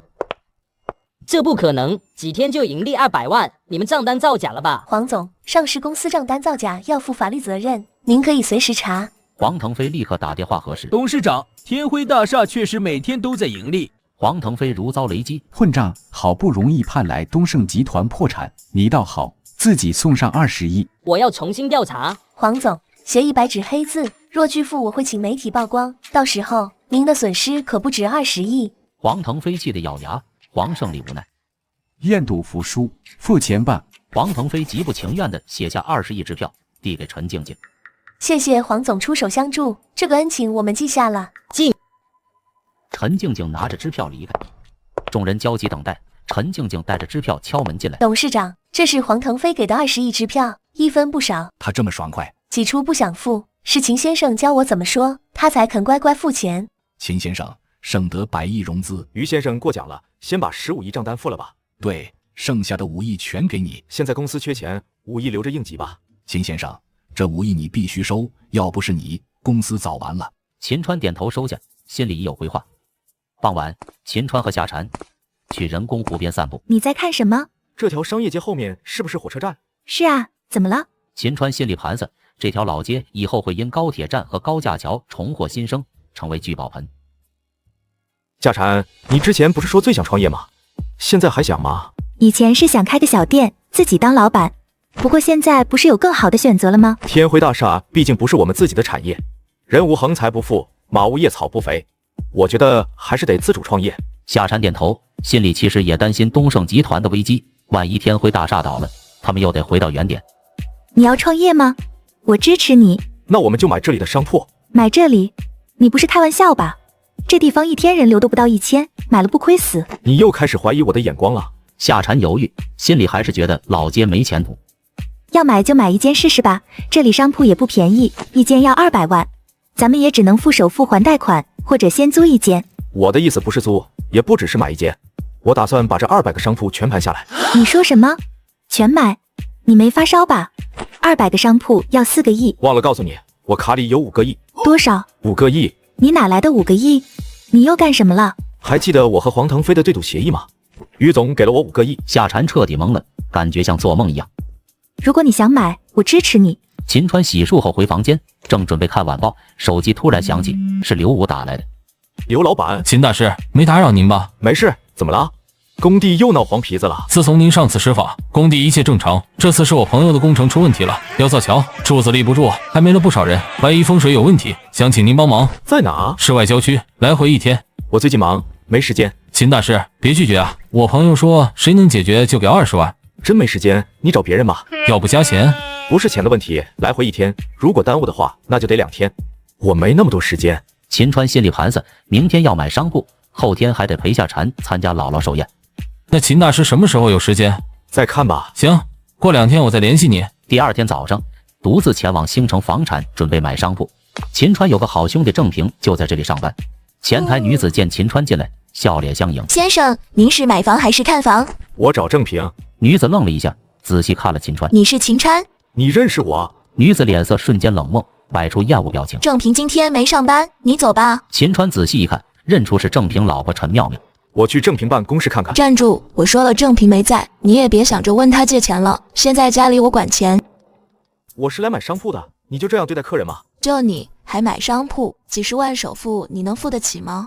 我说了是找郑平买商铺，这提成你不想要？我还真不缺那几个钱，你少拿买房糊弄我。见了郑平还不是要张嘴借钱？秦川被陈妙妙对得有些无语，不能让他耽误了买商铺的大事。星城房产除了他就没其他销售了吗？冯勇听到动静，赶紧走出来。这位先生怎么了？我要买商铺，能换个正常点的销售吗？最好把郑平叫来。抱歉，我这就给您叫郑平。冯经理，你别听他瞎说，他就是来捣乱的，快把他轰出去。妙妙，别添乱了，好不容易来个客户。你知道他是谁吗？就是我跟你说的那个经常找郑平借钱的二流子。这样啊，那我让小刘过来接待他，真要是来借钱再轰出去也不迟。冯勇叫来一个年轻女孩。冯经理，您找我？你去接待一下那个客户，告诉他郑平今天休息。好。刘甜甜带着羞涩的笑容走向秦川。先生您好，郑平今天不上班，您想买商铺，我可以帮您看。郑平真不在就算了，找个地方坐吧，我这单生意比较大。啊，抱歉。先生请坐，我叫刘甜甜，您贵姓？姓秦，我想买西城老街的商铺。好的，秦先生稍等，我查一下。秦川看着他的样子，随口问道：你年纪不大，怎么没在学校？我没钱交学费，申请了延期入学。家不是苏杭的吧？是的，老家比较偏，说出来您可能也不知道。别查了，太慢了，直接告诉我一间多少钱。现在做活动，一套200万。行，200套我全要了，这是银行卡全款，现在去打合同吧，我赶时间。您说多少套？200套，总价4个亿，没错吧？刘甜甜彻底懵了，激动的脸都红了，赶紧去经理办公室拿合同。冯勇和陈妙妙正暧昧的聊天，刘甜甜慌张的冲了进来。经理，他说要买西城老街的200套商铺，让我拿合同。你说什么？200套？那可是4个亿。真的，他银行卡都给我了。冯勇和陈妙妙跟着刘甜甜出来，陈妙妙第一个冲到秦川面前。秦川，你捣什么乱？你怎么可能有4个亿，还买西城老街？你逗我玩呢？我怎么有的钱你管得着吗？你们星城房产就是这么对待大客户的？能不能买？不能买我换地方。苏杭可不止一家星城房产。秦先生，您消消气。小刘，快去倒水。可是我还要和秦先生签合同。合同我来签，你一个新员工会什么？冯勇想抢单，刘甜甜委屈但不敢反抗。冯经理，我有说过要和你签合同吗？啊，这陈妙妙彻底傻眼，悔得肠子都青了。秦哥，之前是我脑袋糊涂了，您别介意，我这就去叫郑平。你不是说郑平不在吗？不过我都答应和小刘签了。别啊，秦哥，郑平可是你好兄弟，你怎么能让外人挣这个钱啊？刚刚你不是说不缺这几个钱吗？小刘缺学费，全当做好人好事了。陈妙妙急得直跺脚，赶紧给郑平打电话。郑平，你还不快下来，秦川来了。郑平匆匆跑下楼。秦哥，你终于舍得来找我了。好兄弟，好久不见。郑平眼眶泛红，情绪激动。这段时间你去哪了？电话也不接，房东说你搬走了，我还以为你不认我这个兄弟了。一天是好兄弟，一辈子都是。秦哥，是不是遇到什么困难了？我这刚发了2000块奖金，虽然不多，但能应急。不过我在想办法。不用，我没什么困难。是不是妙妙那女人又羞辱你了？我早晚和她离婚。我以前不见你，就是怕毁了你的生活。我和陈妙妙根本没感情，要不是我父母逼我，我会娶她吗？她背地里找过多少野男人，你知道吗？我只恨自己没本事，摆脱不了这段婚姻。郑平低头不笑，满脸无奈。不说这些了，秦哥，你来找我有啥事？我来买商铺。商铺？陈妙妙凑了过来。郑平，你快劝劝秦川，让他和你签合同，这肥水不流外人田啊！什么肥水不流外人田？你说清楚。秦川非要和刘甜甜签约，他一个新人懂什么？提成那么低，买商铺肯定要和咱们签啊！刘甜甜低着头，满脸失落。秦哥，我怎么有点迷糊？我来找你就是想从你这买商铺，但都说你不在公司，我只能找别人了。陈妙妙，是不是你拦着秦哥？你以前那个态度对他，他不和你签合同也是对的。郑平，你知道他要买多少吗？200套商铺，要是和你签，提成2000万。什么？真的假的？郑平，我的确要买200套商铺，但听你说了那么多，我明白你的情况，所以这合同我不会在你这签。明白，秦哥想和谁签都行。陈妙妙气急败坏。郑平，你个窝囊废，你帮了秦川那么多，现在有发财的机会他都不想着你，这就是你口中的好兄弟。秦哥想干什么就干什么，你管得太宽了。签合同吧。啊，真的要和我签吗？签，立刻签。秦先生，我真不知道该怎么感谢你了。好好学习，报效国家和社会，这就是对我的感谢。我一定会好好学习。郑平，你今天要不把这个单子抢下来，我就和你离婚。离婚就离婚，我怕你吗？你再说一遍。你不是要离婚吗？我早就说够了，你别以为我不知道你在外面找野男人。好啊，我这就给我爸打电话，看你还敢不敢离婚。秦哥，你合同签好就先走吧，等我有时间再找你。我正好有个岗位适合你，不用再受这个窝囊气。秦哥，你听我的，先回去吧，我不想连累你。冯友，把门关上，我今天倒要看看这窝囊废敢不敢跟我离婚。冯勇冷笑着把大门关上。陈妙妙，你不要乱来，现在是法治社会，你敢乱来我就报警。报警？你以为秦川有俩臭钱就能罩你？说不定这钱都是偷来的，给我跪下认错，不然我爸来了要你们好看。郑平咬牙，膝盖开始弯曲。郑平，你干什么？秦哥，他爸咱惹不起，我不想连累你。好兄弟，有我在，谁也动不了你。这时门外传来引擎轰鸣，一辆改装路虎停在门口，车门打开，正是陈妙妙的父亲陈大龙。陈大龙怒气冲冲地闯进大厅，郑平浑身一颤，眼神里满是畏惧。爸，你可算来了！郑平他欺负我，还要和我离婚，你可要为我做主啊！什么？这狗东西欺负你，还要和你离婚？他是吃了雄心豹子胆了吧？爸，不是你想的那样，是妙妙先提的离婚，而且他也做过不少对不起我的事。陈大龙几步走到郑平面前，歪头把耳朵凑过去。你说什么？再说一遍。郑平心跳加速，几乎说不出话来。爸，这家伙就是个窝囊废，要本事没本事，你得好好教训他。把脸给我凑过来，立刻！郑平喉咙滚动，明明是个大男人，却毫无反抗余地，正要上前。郑平，是男人就要活出男人的样子，一味软弱只会被人欺负。你忘了我以前怎么跟你说的了吗？郑平脚步一顿，抬头看向秦川。哟，还找了个帮手。爸，这事和秦哥没关系。我让你把脸伸过来，你聋吗？陈大龙抬手就要扇郑平。我的好兄弟不是你能打的。陈大龙愣住，试图挣脱，却发现秦川的手像铁钳一样。你这家伙，你敢打我爸，我和你拼了！郑平，自己老婆自己教训。郑平愣了一下，随即怒火爆发。臭女人，背着我找野男人，老子早就受够了。郑平，你敢打我？郑平狠狠扇了陈妙妙几个耳光，陈妙妙鼻青脸肿，转头看向冯勇。冯勇，你还愣着干什么？还不来帮我？冯勇刚想上前，秦川冷冷看了他一眼。你敢帮他试试？冯勇咽了口唾沫，愣是不敢动。正平别打了，我再也不敢了。离婚。正平，你父亲生病，还是妙妙拿钱治的。你现在说离婚就离婚？我这些年挣的钱一分没留，不然早该有50万了。我欠你们的早就还完了。陈大龙被秦川盯着，不敢再吭声。陈妙妙，我会向法院申请离婚，从此以后我和你没有任何关系。正平，你要是和妙妙离婚，你在乡下的父母拿什么养？没错，你就和我离婚吧，到时候让你找不到工作。秦川走上前。正平，我公司缺个总经理，跟我走吧。凭你的实力，以后身价100亿都不是问题。秦哥开公司了，天辉大厦你应该听说过吧？现在我是董事长。陈妙妙和陈大龙当场傻眼。秦哥，你怎么突然成董事长了？这是以后慢慢和你说。走吧，你以后想干什么就干什么，想要什么样的女人都有。我相信秦哥。正平跟着秦川朝门外走去，陈妙妙哭喊着挽留。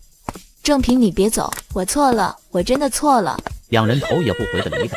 陈妙妙嚎啕大哭，陈大龙满脸悔恨。正平仰天大笑，声音畅快。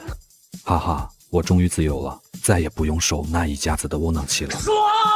秦川搂着正平的肩膀，发自内心的为兄弟开心。晚上咱们兄弟俩不醉不归。秦川手机响起，他接通电话。老婆，秦川，给姥姥准备的礼物买了吗？刚买好商铺，正打算去准备呢。好，明天一早就去姥姥家。行。秦川挂断电话，准备去给姥姥挑礼物。秦川和正平离开星城房产，驱车来到苏杭最大的玉石行，街道两旁玉器店铺林立。秦川直奔古玉阁。秦哥，我们来玉石行干嘛？给夏蝉姥姥买礼物，她老人家信佛，得送点讲究的。两人走进古玉阁，店里陈设雅致，玉器琳琅满目。一个戴老花镜的工装老头迎上来。两位想买点什么？想定制一款玉观音，能不能做1米9的？1米9的玉观音，除了寺庙没人定，现货肯定没有，加班赶工也得半个月。那1米7、1米8的有吗？正好有一尊1米65的玉观音，是别人定制没要的，不带莲花座。那就加个莲花座，以鲁师傅的水平，一天雕个莲花座不难吧？明天上午送货可以吗？行，今晚加班雕个莲花座，明天9点送到。先生，咱俩未曾谋面，你怎会对我如此熟悉？鲁师傅的大名谁不知道？交给你放心。鲁东升带两人到玉观音前，揭开防尘布，一尊1米65的玉观音现身，玉净瓶在手，雕工精湛，白玉无瑕。正平看得目瞪口呆。这得多少钱啊？加莲花座2500万，先付500万定金。2500万，这也太贵了吧？刷卡。秦川毫不犹豫付下定金，正平在旁边看傻了眼。秦川满意离开，心里盘算着明天寿宴让夏蝉风光一把。秦川和正平离开后，鲁东升安排徒弟们加班雕刻莲花座。此时，张翠莲搀着拄拐的老奶奶李秀走进店里。老板忙吗？不忙。二位想买什么？想给我妈买个玉观音吊坠。吊坠都在柜台，自己挑吧。李秀看着柜台里的玉坠，觉得价格太贵，劝女儿别破费。张翠莲坚持让母亲挑喜欢的。妈，你看那玉观音那么大，肯定很贵吧？李秀被玉观音吸引，放下拐杖，虔诚的跪拜磕头。2500万，已经有人定了。问问而已，我们买不起，买不起也要拜一拜。我生平第一次见这么大的玉观音。秦川坐在后座，正平开车往天辉大厦赶。秦哥，你怎么突然买西城老街的商铺？那地方没人要啊。我有消息，过几年呢要建高铁，高架桥一修，老街肯定繁华。真的假的？我怎么没听说？你要是知道，我还怎么发财？前阵子郊外确实在修高架桥，不过柱子立不住，出过事，估计要改规划。正平，你这话很关键。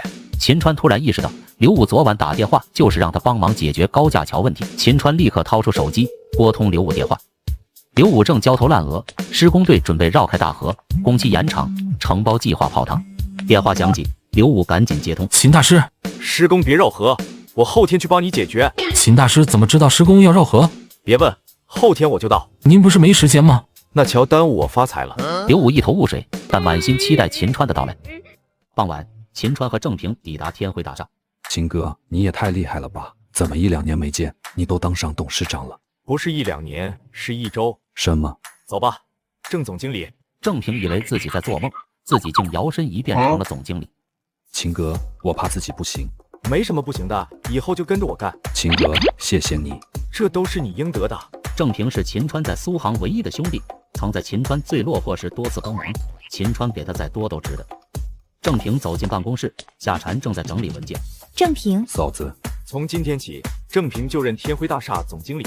太好了，公司正缺管理层，有郑平在，我能轻松不少。嫂子，你和秦哥对我太好了。瞧你说的，早些年你秦哥不务正业，连小蝶奶粉钱都拿不出来，每次找你你都借钱，对你好是应该的。嫂子客气了。李浩敲门进来，递上广告合同。董事长，这是广告合同，您签个字吧。李浩，带郑平去人事部，让他就任总经理。好，我这就去办。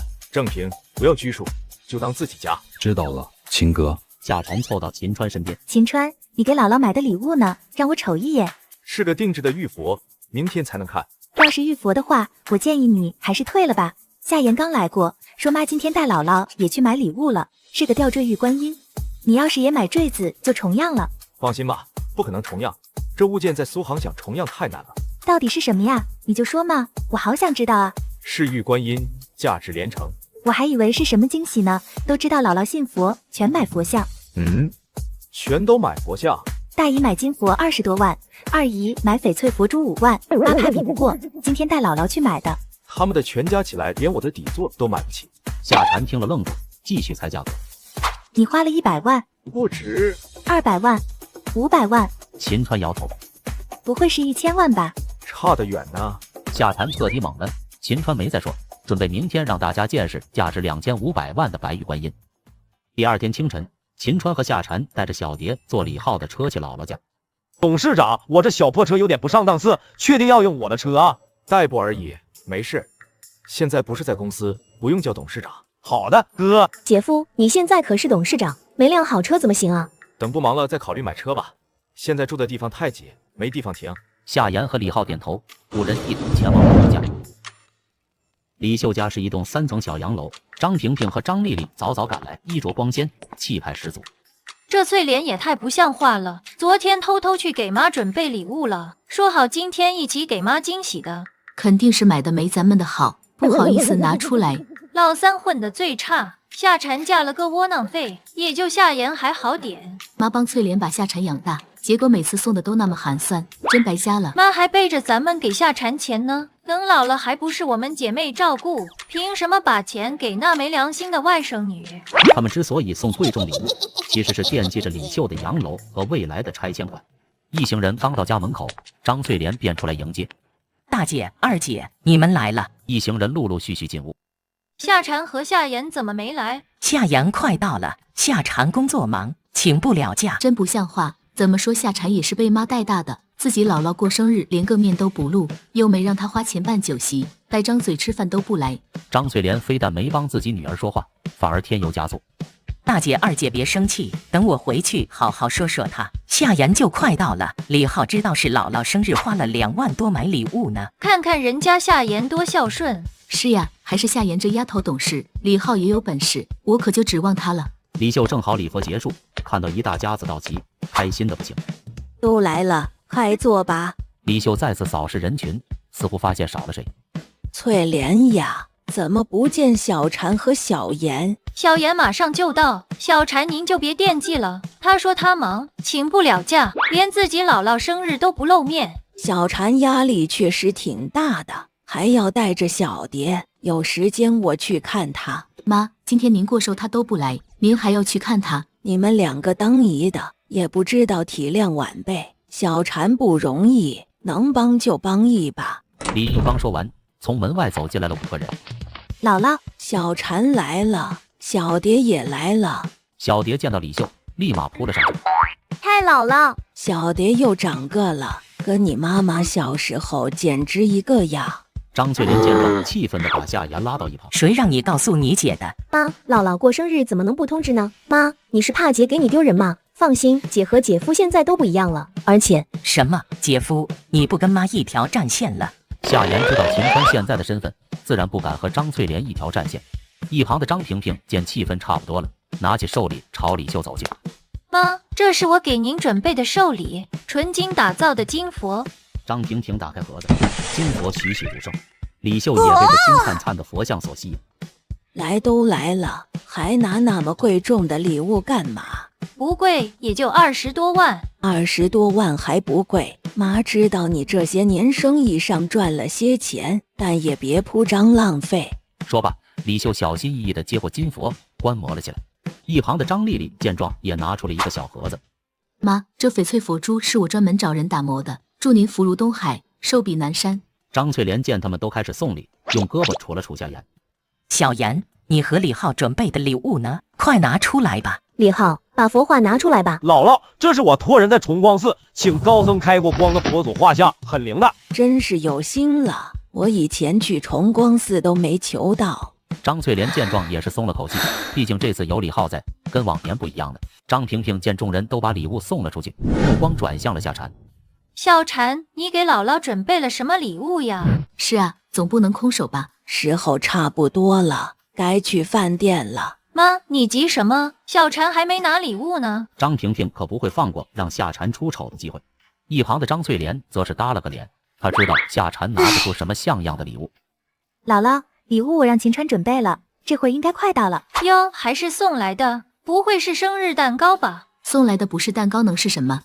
此话一出，众人无不发笑。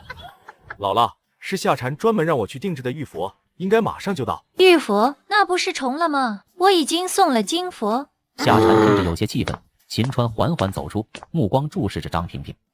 大爷，你送的佛和我送的佛不是一个档次，所以你就别特地说出来了，免得待会让你丢了面子。让我丢面子？那我一会可得好好见识见识。秦川刚看完时间，手机电话就响了。喂，是秦先生吗？您订的玉佛到了，麻烦您出来接收一下。好，我这就去。姥姥，送给您的贺礼到了，出去看看吧。李秀虽有疑惑，但还是被夏蝉搀扶着朝门外走去。张萍萍生怕错过什么，也跟了出去。众人抵达门外，就看到一辆卡车停在家门口。只见在重卡上，一个用防尘布遮起来的东西显得极为神秘。小川，你这给我送的什么呀？夏蝉在一旁都瞪大了眼睛，满脸茫然。夏蝉，帮姥姥掀开吧。夏蝉回过神，点了点头，随后走到车前，随手把防尘布扯了下来。这一扯，顿时让周围亲朋好友满脸震撼。夏蝉也是被惊得捂住了瞳孔。天哪，小川，这是你送给我的寿礼。是夏蝉送给您的。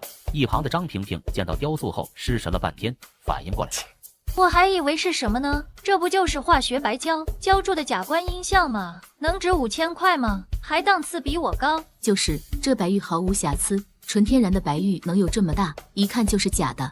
此话一出，周围亲朋好友也跟着起哄，竟然用假玉石糊弄老太太。我以前是做石料的，这么大的玉，就算是毛坯也得1000多万，肯定是假的。一旁的李秀却看到了玉观音上的不同，看向秦川。小川，你这是在古玉阁买的吗？姥姥也知道古玉阁。李秀怎会不知道？昨天张翠莲带她去买吊坠，她还拜过这尊玉观音佛像。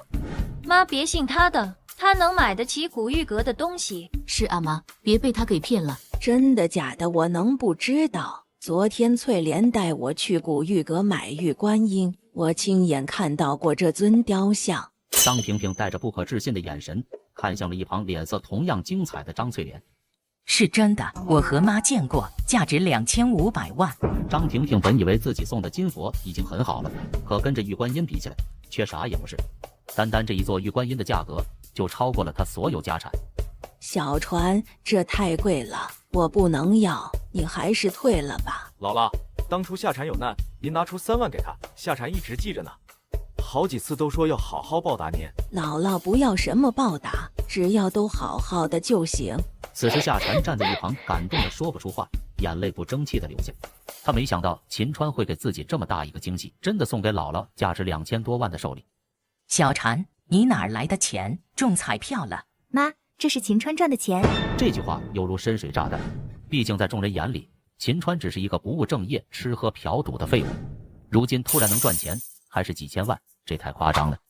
妈，其实我刚才就想说，姐夫现在不一样了，他现在是天辉大厦的董事长，我姐是他秘书，你不信可以问李浩。是真的，妈，我哥可厉害了，短短几天就给即将倒闭的天辉大厦给盘活了。张翠莲脑子里嗡嗡的，就这么一会儿功夫，他脑子里接受了太多信息，他怎么也没想到，当初秦川和他的承诺并不是纸上谈兵。小川，真没想到你还有这本事，妈以前错怪你了，你别生气。不生气，我还要好好谢谢您呢。秦川说出这句话的时候，特地在谢谢2个字上加重了语气。家和万事兴，翠莲，我早和你说过，小川不会一直那样，人都是会成长的。妈，您说的对。一旁的张丽丽和张萍萍等人则是咬牙切齿，但拿秦川也没什么办法。时候不早了，咱们去饭店吧。一大家子正准备动身前往饭店，这时秦川的手机响起，打来的不是别人，正是刘武。秦大师，10万火急又没了一个。